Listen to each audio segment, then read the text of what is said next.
আপনি যদি Yuvasathi form fill up করে থাকেন তাহলে আপনার ফর্মটি কি সাবমিট হয়েছে না এখন পর্যন্ত সাবমিট হয়নি, এটি আপনি কিভাবে দেখবেন? তো এটি দেখার জন্য একটি সুন্দর প্রসেস রয়েছে। প্রসেসটা আপনারা লক্ষ্য রাখুন, আমার মোবাইলের স্ক্রিনের দিকে লক্ষ্য রাখুন। যদি ভিডিওটি ভালো লাগে অবশ্যই শেয়ার করবেন। প্রথমে আপনারা পেজে গিয়ে এখানে লিখবেন স্বনির্ভর বাংলা। স্বনির্ভর বাংলা লেখার পরে প্রথমে যে ওয়েবসাইটটা আসবে গভর্নমেন্ট অফ ওয়েস্ট বেঙ্গল, এখানে গিয়ে আপনারা টাচ করবেন। টাচ করার পরে একটি নতুন এইভাবে পেজ ওপেন হবে। তো এখানে আছে ব্যাক টু লোডিং পেজ। এই ব্যাক টু লোডিং পেজে এখানে গিয়ে আপনাদেরকে ক্লিক করতে হবে।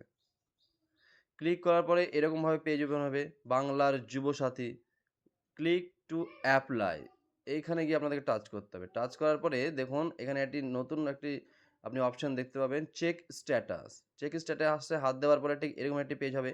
এবার আপনি যে মোবাইল নাম্বার দিয়ে আপনি অ্যাপ্লাই করেছিলেন আপনাকে সেই মোবাইল নাম্বারটি এখানে লিখতে হবে।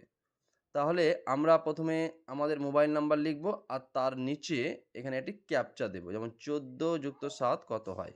তো মোবাইল নাম্বার দিয়ে দিলাম এবং ক্যাপচাটাও আমি 14 প্লাস 7 21 হবে, 21 দিয়ে দিলাম। এবার আমরা কি করব, ওটিপি দেব। তো আমি এখানে ওটিপি পাঠাচ্ছি, আপনারা ওটিপি পাঠাবেন। ওটিপি পাঠার পরে ওটিপিটি এখানে আপনারা পেস্ট করবেন। ওটিপিটি পেস্ট করুন। এবার কি করবেন, ভেরিফাই পিন করবেন।